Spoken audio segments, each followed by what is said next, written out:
Mamata ದೀದಿಗೆ big shock ಕೊಟ್ಟ TMC ಶಾಸಕರು. ಪಶ್ಚಿಮ ಬಂಗಾಳದಲ್ಲಿ ಕೇಸರಿ ಸೇನೆ ಮಹಾ ಸುನಾಮಿಯನ್ನ ಎಬ್ಬಿಸ್ತಾ ಇದೆ. ಮೊದಲ ಶಾಸಕಾಂಗ ಸಭೆಯಲ್ಲೇ ದೀದಿ ಡರ್ಗಯ. ಮಮತಾ ದೀದಿಗೆ ಬಿಗ್ ಶಾಕ್ ಕೊಟ್ಟ ಶಾಸಕರು.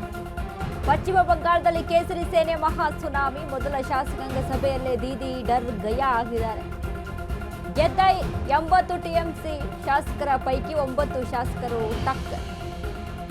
ಕಡ್ಡಾಯವಾಗಿ ಸಭೆಗೆ ಬರಬೇಕು ಎಂದಿದ್ದ ಮಮತಾ.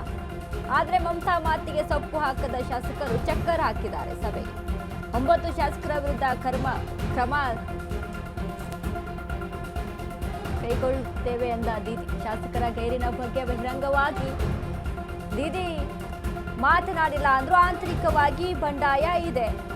ಟಿಎಂಸಿಯ ಆ 9 ಶಾಸಕರು ಬಿಜೆಪಿ ಜೊತೆಗೆ ಹೋಗ್ತಾರ? ಇದು ಆರಂಭ ಮಾತ್ರ. ದೀದಿಗೆ ಮುಂದೈತ ಮಾರಿ ಹಬ್ಬ.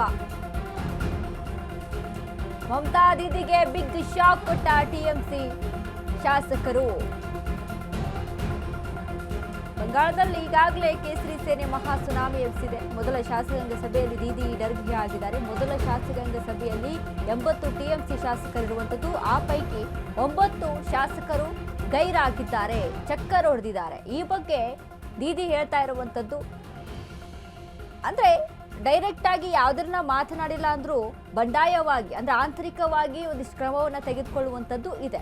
ಈಗಾಗಲೇ ಪಶ್ಚಿಮ ಬಂಗಾಳದಲ್ಲಿ ಯಾವ ರೀತಿಯಂತ ಹಿಂಸಾಚಾರ ಆಗ್ತಾ ಇದೆ, ಬಿಜೆಪಿ ಅಧಿಕಾರಕ್ಕೆ ಬಂದ ಮೇಲೆ, ಬಿಜೆಪಿ ಮೆಜಾರಿಟಿಯಲ್ಲಿ ಬಂದ ಮೇಲೆ ಏನೆಲ್ಲ ನಡೀತಾ ಇದೆ ಅನ್ನುವಂಥದ್ದನ್ನ ನಾವು ಗಮನಿಸಿದ್ವಿ ಪಶ್ಚಿಮ ಬಂಗಾಳದಲ್ಲಿ. ಬಟ್ ಇದೀಗ ನೋಡಿ, ಒಂದು ಕಡೆ 9 ಜನ ಶಾಸಕರು ಗೈರಾಗಿರುವಂಥದ್ದು ಒಂದು ಕಡೆ ಅನುಮಾನವನ್ನ ವ್ಯಕ್ತಪಡಿಸ್ತಾ ಇದೆ. ಒಂದು ಕಡೆ ಮಮತಾ ಬ್ಯಾನರ್ಜಿಗೆ ಭಯ ಶುರುವಾಗಿರುವಂಥದ್ದು. ಒಂದು ವೇಳೆ ಏನಾದರೂ ಪಕ್ಷವನ್ನು ಚೇಂಜ್ ಮಾಡ್ಕೊಂಡ್ಬಿಡ್ತಾರಾ ಅಂತ, ಒಂದು ವೇಳೆ ಪಕ್ಷವನ್ನ ಬಿಟ್ಟು ಬೇರೆಡೆಗೆ ಹೋಗ್ಬಿಡ್ತಾರಾ ಅನ್ನುವಂಥದ್ದು ಕೂಡ ಭಯ ಕಾಣಿಸ್ತಾ ಇದೆ. ಈಗಾಗಲೇ ಪಶ್ಚಿಮ ಬಂಗಾಳದಲ್ಲಿ ರಾಜಕೀಯ ವ್ಯವಸ್ಥೆ ಯಾವ ರೀತಿಯಾಗಿದೆ, ಬೆಳವಣಿಗೆಗಳು ಯಾವ ರೀತಿಯಾಗಿ ಆಗ್ತಾ ಇದ್ದಾವೆ,